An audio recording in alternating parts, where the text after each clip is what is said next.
Bonjour, aujourd'hui je vous présente l'application Google Jamboard qui fait partie des outils Google pour éducation et qui est assez récent. J'en avais jamais entendu parler avant il y a quelques semaines, donc Google Jamboard ici. Euh, donc, à quoi sert Google Jamboard? Google Jamboard, dans le fond, c'est un partage d'un tableau blanc avec des collègues ou encore des élèves.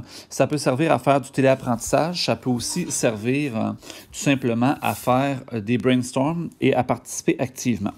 Donc, quand vous entrez, le menu en haut à gauche vous donne accès à vos options de connexion. Vous êtes sur quel compte?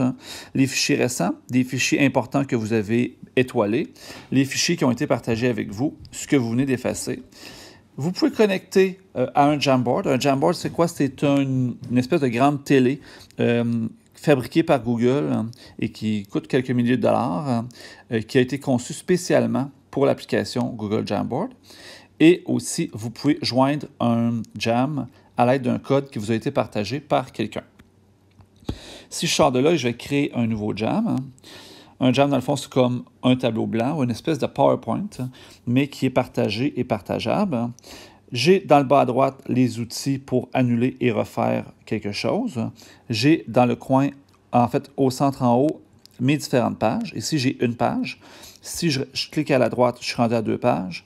Je suis rendu à 3 pages. Si je clique au centre, je vois mes 3 pages. Je peux rajouter des pages entre eux et je peux changer le fond. Ici, background.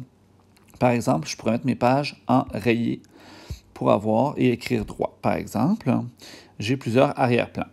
Dans vos outils pour écrire, vous avez l'outil crayon, différents types de crayons. Donc, un crayon de type stylo, un crayon de style crayon feutre, un crayon de style marqueur et un crayon de style peinture aquarelle, surlignage, je vous dirais.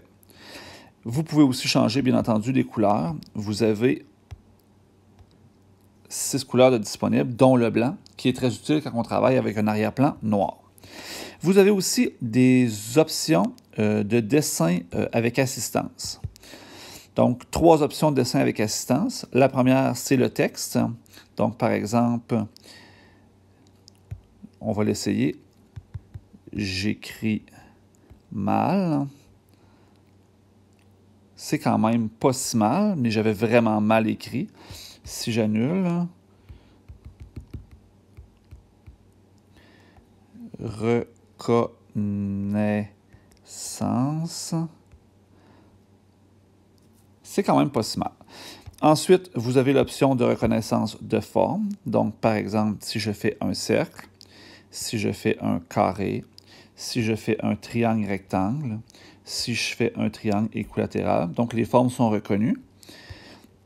Et vous avez une option de dessin avec reconnaissance. Là, ici, je vais prendre tout ça, efface, je vais double-cliquer et tout va s'effacer.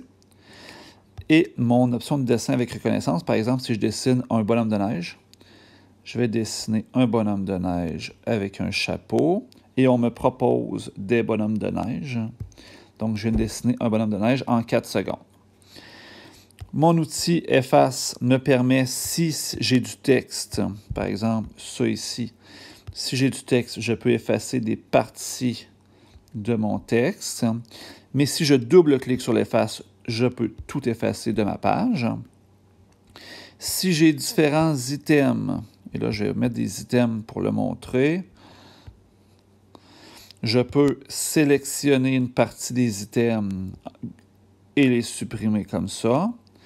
J'ai aussi une option pointeur laser qui va faire une trace temporaire.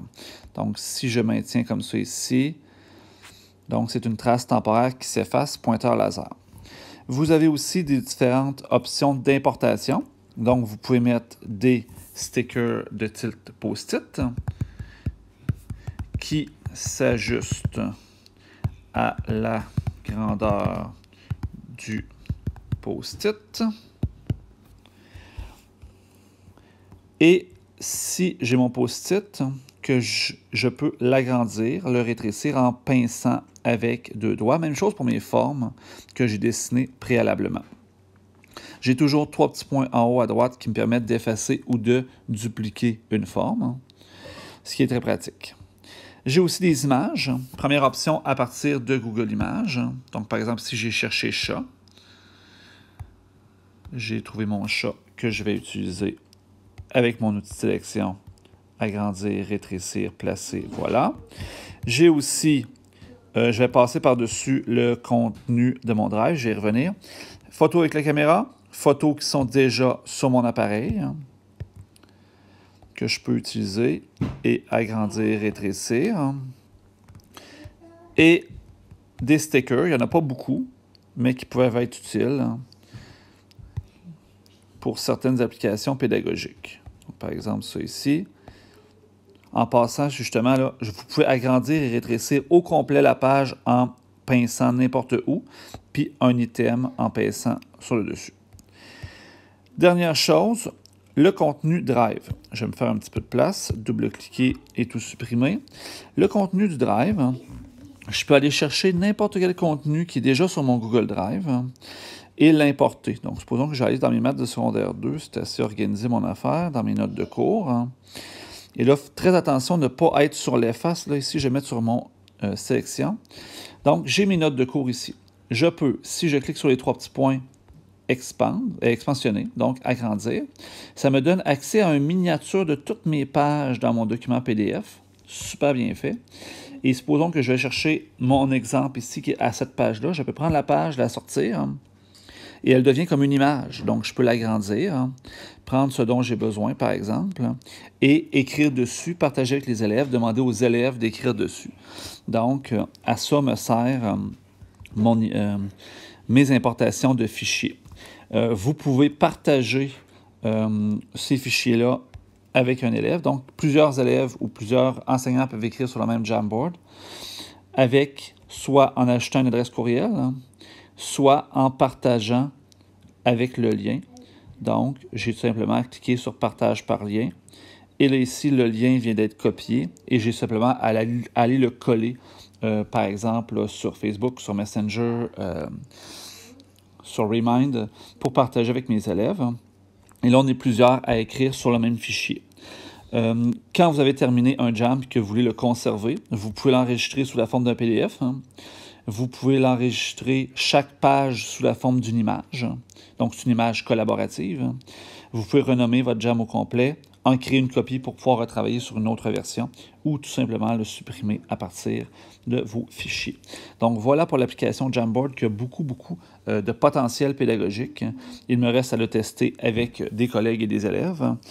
Et sinon, c'est ce qui conclut la vidéo d'aujourd'hui.